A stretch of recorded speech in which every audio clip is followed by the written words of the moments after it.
भाई दूज की कथा। जय श्री कृष्णा, राधे राधे। आज कार्तिक मास के शुक्ल पक्ष की द्वितीया तिथि है और आज ही के दिन भाई दूज का पर्व मनाया जाता है।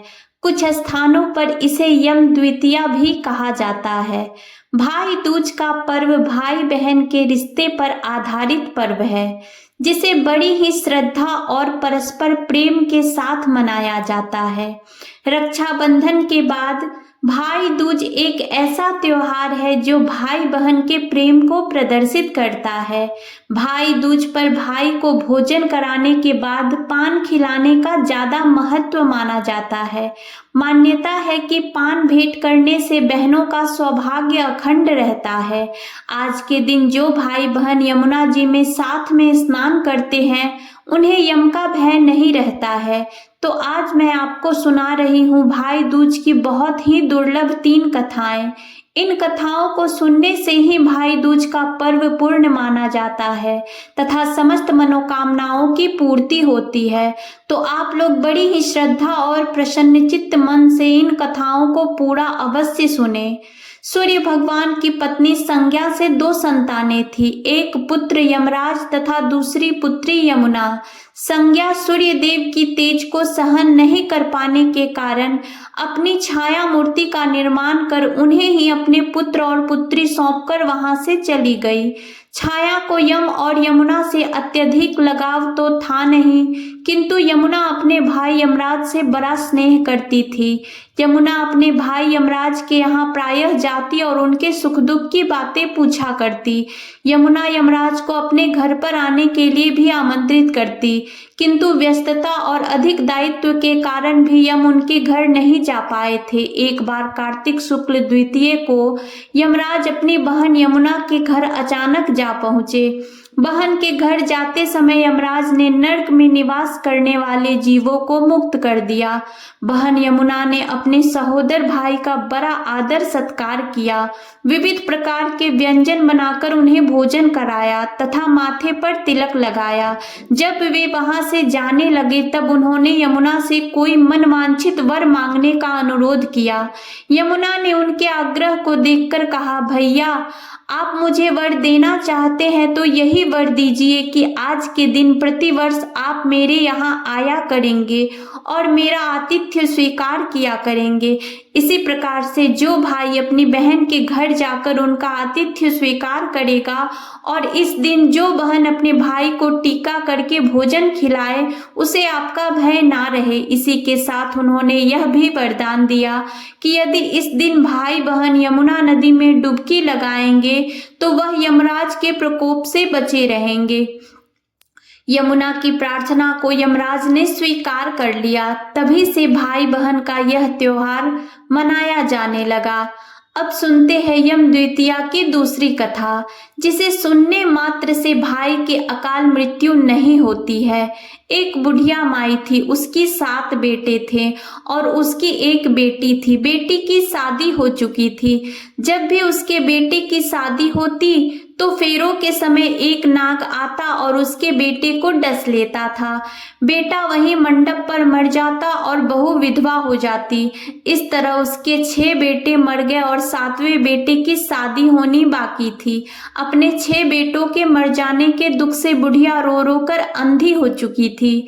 भाई दूज का दिन आया तो बेटे ने माँ से कहा कि वह बहन के ससुराल भाई दूज पर जा रहा है।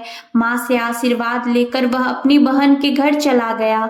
उसे रास्ते में एक सांप मिला। सांप उसे डसने को हुआ तो भाई बोला, मुझे क्यों डसना चाहते हो? मैंने तुम्हारा क्या बिगाड़ा है? सांप बोला, मैं तुम्हारा काल हूँ और मुझे तुम्हें डसना है।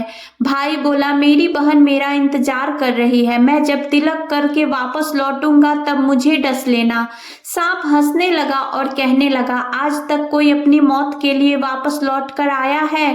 भाई ने कहा, अगर तुम्हें यकीन नहीं है तो मेरी झोली में बैठ जाओ, जब मैं अपनी बहन से तिलक कर लौटूंगा तब तुम मुझे डस लेना। तत्पश्चात सांप ने ऐसा ही किया। भाई बहन के घर पहुंचा। दोनों एक दूसरे से मिलकर बड़े खुश हुए। इतने में बहन के बच्चे आ गए। और बोले, मामा हमारे लिए क्या लाए हो? भाई बोला, मैं कुछ नहीं लाया। बच्चों ने वह झोला ले लिया जिसमें सांप था। जैसे ही झोला खोला उसमें से हीरे का हार निकला। बहन ने कहा, भैया तुम मेरे लिए इतना सुंदर हार लाए हो और मुझे बताया भी नहीं। भाई बोला, बहन तुम्हें पसंद है यह हार तो इसे रख लो, यह हार तो मेरे किसी काम का नहीं आएगा। अब क्या था, भाई दूज मनाकर अगले दिन भाई जाने को तैयार हुआ और बहन से रास्ते के लिए कुछ खाना बनाने के लिए कहा। बहन ने उसके लिए लड्डू बनाकर उसे डब्बे में रख दिया। भाई सफर में चला तो कुछ दूर जाकर थककर एक पेड़ के नीचे सो गया। उधर बहन के बच्चे को भूख लगने लगी तो माँ से खाना मांगने लगे। खाना बनने में देर हो रही थी तो बच्चों ने मामा के लिए बनाए हुए लड्डू मांगे।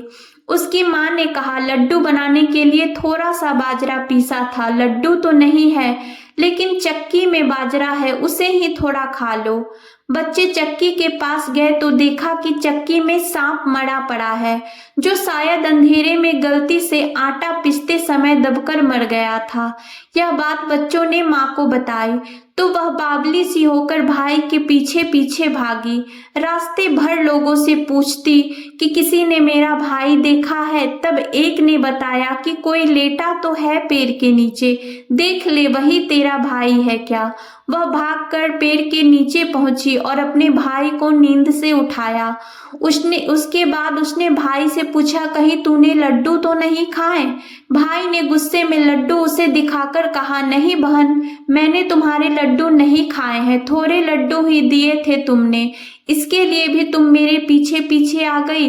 बहन बोली, नहीं भाई तू झूठ बोल रहा है, जरूर तूने लड्डू खाया है, अब तो मैं तेरे साथ साथ चलूंगी। अब दोनों भाई बहन साथ साथ चल दिए। चलते चलते बहन को प्यास लग गई। वह पानी पीने एक बस्ती में गई।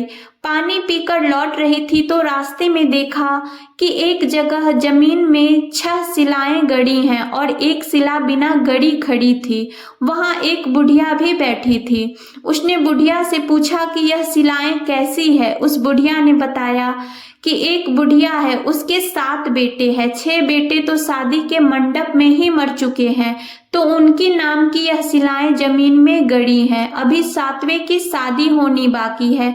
जब उसकी शादी होगी तो वह भी मंडप में मर जाएगा, उसके बाद वह 7वीं शिला भी जमीन में गाड़ दी जाएगी। यह सुनकर बहन समझ गई कि यह शिलाएं किसी और की नहीं बल्कि उनके भाई के नाम की है। उसने उस बुढ़िया से अपने 7वें भाई को बचाने का उपाय पूछा। बुढ़िया ने बताया कि वह 7वें भाई को कैसे बचा सकती है। अब क्या था, यह सब जानकर वह वहां से अपने बाल खोलकर पागलों की तरह अपने भाई को गालियां देती हुई चली आई। भाई के पास आकर बोलने लगी, भाई तू तो जलेगा कटेगा मरेगा। बहन के ऐसे व्यवहार को देखकर भाई चौंक गया, उससे कुछ समझ में नहीं आया। दोनों भाई बहन माँ के घर पहुंचे। कुछ दिनों बाद भाई के लिए रिश्ते आने लगे और उसकी शादी तय हो गई। जब भाई सेहरा पहनने लगा तो वह बहन बोली, इसको क्यों सेहरा बांध रहा है? सेहरा तो मैं बांधूंगी, यह तो जलेगा कटेगा मरेगा। सब लोगों ने परेशान होकर सेहरा बहन को दे दिया। बहन ने देखा कि उसमें कलंगी की जगह सांप का बच्चा था। बहन ने उसे निकालकर फेंक दिया। अब जब भाई घोड़ी चढ़ने लगा तो बहन फिर बोली, यह घोड़ी क्यों चढ़ेगा? घोड़ी पर तो मैं चढ़ूंगी, यह तो जलेगा कटेगा मरेगा, इसकी लाश को चील कौवे नोच नोच कर खाएंगे। बहन की ऐसी बातें सुनकर सब लोग बहुत परेशान हो गए। घोड़ी पर भी वही चढ़ी। अब जब बारात चलने को हुई तब बहन बोली, यह क्यों सामने के दरवाजे से निकलेगा? यह तो पीछे के रास्ते से आएगा, दरवाजे से तो मैं निकलूंगी। बहन जब सामने के दरवाजे से निकलने लगी तो दरवाजा अचानक गिर गया। बहन ने एक ईंट उठाकर अपनी चुनरी में रख ली और दरवाजा वहीं का वहीं रुक गया। सब लोगों को बड़ा अचंभा हुआ। रास्ते में एक जगह बारात रुकी। भाई को पीपल के पेड़ के नीचे खड़ा कर दिया गया। बहन कहने लगी, यह क्यों छांव में खड़ा रहेगा? यह तो धूप में खड़ा रहेगा, छांव में तो मैं खड़ी होऊंगी। जैसे ही वह पेड़ के नीचे खड़ी हुई, पेड़ गिरने लगा। बहन ने एक पत्ता तोड़कर अपनी चुनरी में रख लिया तो फिर पैर वहीं रुक गया। अब तो सबको विश्वास हो गया कि यह बावली कोई जादू टोना सीख कर आई है जो बार बार अपने भाई की रक्षा कर रही है। ऐसा करते करते फेरों का समय आ गया। जब दुल्हन आई तो उसने दुल्हन के कान में कहा, अब तक तो मैंने तेरे पति को बचा लिया, अब तू ही अपने पति को और साथ ही अपने मरे हुए जेठ को बचा सकती है। फेरों के समय एक नाग आया। वह जैसे ही दूल्हे को डसने लगा, दुल्हन ने उसे एक लोटे में भर के ऊपर से प्लेट से बंद कर दिया। थोड़ी देर बाद नागिन आई और दुल्हन से बोली, तू मेरा पति छोड़। दुल्हन बोली, पहले तुम मेरा पति छोड़, फिर सोचूंगी। नागिन ने कहा, ठीक है, मैंने तेरे पति को छोड़ दिया। दुल्हन बोली, 3 बार बोलकर कसम खा। फिर क्या था, नागिन ने ऐसा ही किया। दुल्हन बोली, मुझे सिर्फ मेरा पति ही नहीं चाहिए, हंसने बोलने के लिए जेठ भी तो होने चाहिए, इसलिए मेरा एक जेठ भी छोड़। नागिन ने जेठ के प्राण भी लौटा दिए। फिर दुल्हन ने कहा, एक जेठ से क्या होगा, एक और जेठ छोड़, वह विदेश चला गया तो इसलिए दूसरा जेठ भी छोड़। इस तरह एक एक करके दुल्हन ने अपने 6 जेठ जीवित कर लिए। उधर रो रही बुढ़िया का बुरा हाल था। अब तो 7वां बेटा भी बाकी बेटों की तरह मर जाएगा। गांव वालों ने उसे बताया कि उसके 7 बेटे और बहू आ रहे हैं। तो बुढ़िया बोली, अगर यह सच है तो मेरी आंखों की रोशनी वापस आ जाए और मेरे सीने से दूध की धार बहने लगे। तत्पश्चात ऐसा ही हुआ। उसके सारे बहू बेटों को देखकर वह बुढ़िया बहुत खुश हुई। इस खुशी में सब अपनी बहन को भूल गए थे। मन में माँ को बेटी की याद आई तो वह उसे ढूंढने लगी। देखा तो वह भूसे की कोठरी में सो रही थी। सभी भाइयों को सही सलामत देखकर वह अपने घर को चली। उसके पीछे पीछे सारी लक्ष्मी भी जाने लगी। बुढ़िया ने कहा, बेटी तू एक बार पीछे मुड़कर तो देख, तू अपने साथ सारी लक्ष्मी लेकर चली जाएगी तो तेरे भाई बहन क्या खाएंगे, तेरे भाई भाभी क्या खाएंगे। तब बहन ने पीछे मुड़कर देखा और कहा, जो माँ ने अपने हाथों से मुझे दिया है वह मेरे साथ चले, बाकी का धन भाई भाभी के पास रहे। इस प्रकार एक बहन ने अपने भाई की रक्षा की। इस कथा को सुनने के बाद बहनें गोबर से बने भाई के अनिष्ट को काटती है, भाई को कोसती है, फिर कांटा अपनी जीभ में चुभाती है, वहां से कुटा हुआ चना प्रसाद के रूप में लेकर आती है, जिसे भाई भाव पानी के साथ निगल जाता है। इस तरह यह व्रत और कथा पूर्ण होती है। अब भाई दूज की तीसरी पौराणिक कथा को सुनते हैं।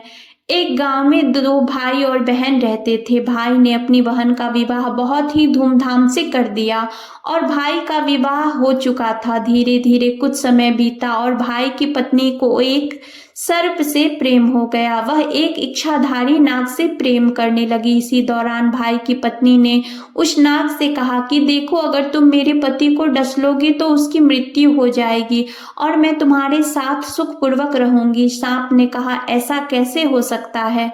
भाई की पत्नी ने कहा, नहीं, तुम मेरे पति का रूप धरकर मेरे साथ रहना, किसी को पता नहीं चलेगा। अब क्या था, उस भाई की पत्नी ने अपने पति को मारने की योजना बना ली। एक दिन की बात है, बहन का भाई जब सब्जी लेने के लिए बाजार जा रहा था तो वह जूता पहनने लगा और उसके जूते में सांप बैठ गया था ताकि वह उसको डस सके। लेकिन भाई की नजर उस सांप पर पड़ जाती है और वह सांप को मारकर फेंक देता है। अब इस वक्त भाई की पत्नी पानी लेने के लिए कुएं पर गई थी। जब वह वापस आई तो उसने देखा कि सांप मरा पड़ा है। उसके पति ने बताया, भाग्यवान, आज तो मैं काल के मुंह में जाने से बच गया। आज मुझे सांप डसने वाला था, मेरे जूते में छिपकर बैठा था, मैंने उसे मारकर फेंक दिया। अब यह सुनते ही भाई की पत्नी के हाथों से वह घड़ा गिर गया और वह चीखने चिल्लाने लगी। भाई ने पूछा, क्या हुआ, तुम क्यों चीख चिल्ला रही हो। भाई की पत्नी ने कहा, मैं तुमसे एक पहेली पूछती हूँ, अगर तुम इस पहेली का जवाब नहीं दोगे तो मैं तुम्हें भाड़ में झोंक दूंगी या तुम्हारी हत्या कर दूंगी। उसके पति ने पूछा, अच्छा तो पहेली क्या है, बताओ। उस महिला ने कहा, पिया करीला पिया का तेल, पिसाइला कुछ खटिया कुछ मचिया, कुछ फुकती कुछ दिया। अब यह सुनकर उसे इसका जवाब नहीं आता। वह सोचने लगता है कि आखिर इसका उत्तर क्या है। इस पहेली का उत्तर तो मुझे नहीं आ रहा। यह सोचकर उसने कहा, मुझे एक दिन का समय दो, मैं अपनी बहन से मिलना चाहता हूँ और इस पहेली का उत्तर भी खोज कर लाऊंगा। जब इस पहेली का उत्तर मुझे मिल जाएगा तब मैं अपनी बहन से मिल लूंगा, तत्पश्चात मैं तुम्हारे पास आ जाऊंगा। अब क्या था, वह भाई अपनी बहन से मिलने चल देता है। अब इस दौरान भाई दूज का दिन आता है। उसकी बहन भी व्रत कर रही थी और व्रत करते वक्त आओ जोड़ रही थी। उसी वक्त उसका भाई बहन के घर पहुंच जाता है, अपनी बहन का नाम लेकर बुलाने लगता है। जल्दबाजी में ना तो आओ जुड़ रहा था और ना ही वह भाई से मिलने जा रही थी। अब इधर बहन को ना आता देखकर भाई सोचता है, मुझे देखकर खुशी नहीं हुई, इसलिए मैं वापस जाता हूँ। वापस जाने लगा तभी उसकी बहन जल्दी जल्दी अपना आओ जोड़कर गोधन पूजन करके चली आती है और अपने भैया से हाल चाल पूछती है, कुशल मंगल पूछती है और जल्दी जल्दी अपने पड़ोसन के घर जाती है। वह पड़ोसन से कहती है, जब कोई बहुत प्यारा व्यक्ति आए तो उसे क्या बनाकर खिलाना चाहिए। अब देखिए, वह पड़ोसन बहुत ही जलती है कि वह इतनी खुश कैसे है। उसने कहा, घी से चावल बना और बहन वैसा ही करने लगती है, लेकिन उसका चावल ही नहीं पकता। भोजन में बहुत देर हुए देखकर उसके भाई ने कहा, बहन हमें बहुत तेज भूख लगी है, जल्दी खाना खिला दो।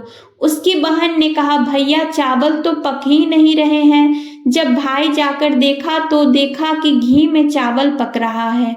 उसने कहा, हे भोली बहन, घी में चावल नहीं पकता, तुम पानी में चावल पकाओ और मैं भरपेट भोजन करके तृप्त हो जाऊंगा। अपने भाई की बात मानकर उसकी बहन ने ऐसा ही किया और अपने भाई को भरपेट भोजन कराया। भोजन करने के बाद वह भाई बोला, बहन मैं बहुत दुखी हूँ, मैं तुमसे कुछ पूछना चाहता हूँ। बहन बोली, कैसे? कल मैं घर जाऊंगा तो कल मेरी आखिरी रात होगी। तुम मुझे जितना देखना चाहती हो जी भर के देख लो और मैं तुमको भी जी भर के देख लूं, क्योंकि आज से हमारा नाता टूट जाएगा। अब यह सुनकर वह बहन रोने लगती है। उसने पूछा, भैया क्या हुआ? भाई ने अपनी पत्नी द्वारा कही गई बात बता दी। बहन, तुम्हारी भाभी ने मुझे एक पहेली पूछी है, अगर मैं उस पहेली का जवाब नहीं दूंगा तो तुम्हारी भाभी मुझे भाड़ में झोंक देगी। यह सुनकर बहन ने कहा, भैया वह पहेली क्या है, मुझे बोलो। तब भाई ने उसको अपनी पत्नी द्वारा बताई गई पहेली बताई। उसको सुनकर बहन ने कहा, अच्छा तो ठीक है भैया, कल हम भी घर चलते हैं और हम पहेली का जवाब भाभी को मैं खुद दूंगी। वह बहन अपने भाई को लेकर घर जाती है और अपने भाई से कहती है, अर्थात अपनी भाभी से पहेली पूछती है। तो उसकी भाभी ने पहेली बताई। उसको सुनकर बहन तुरंत दिए के तेल को पलट देती है और अपनी भाभी के बाल को निचोड़ती है और भाभी के साड़ी को भी नोचती है। उसमें से ढेर सारा तेल निकलता है। उसके भाई ने कहा, बहन यह कैसा तेल है, यह बहुत बदबू कर रहा है। उसकी बहन ने कहा, भैया यह तेल कोई और तेल नहीं, यह सांप का तेल है। तुम्हारी पत्नी एक सांप से प्रेम करती थी, इस सांप को तुमने मार दिया, उसी का बदला लेने के लिए उसे सांप को पकड़कर उसका तेल निकाला है, उसी से दिया जलाती वही सर में लगाती है। अब क्या था? बहन ने कहा, मेरा भाई तुम्हारी पहेली में जीत गया है, उसकी विजय हुई है, इसलिए मैं तुम्हें भाड़ में झोंक दूंगी। यह कहकर बहन ने अपनी भाभी को भाड़ में झोंक दिया और अपने भाई की रक्षा की।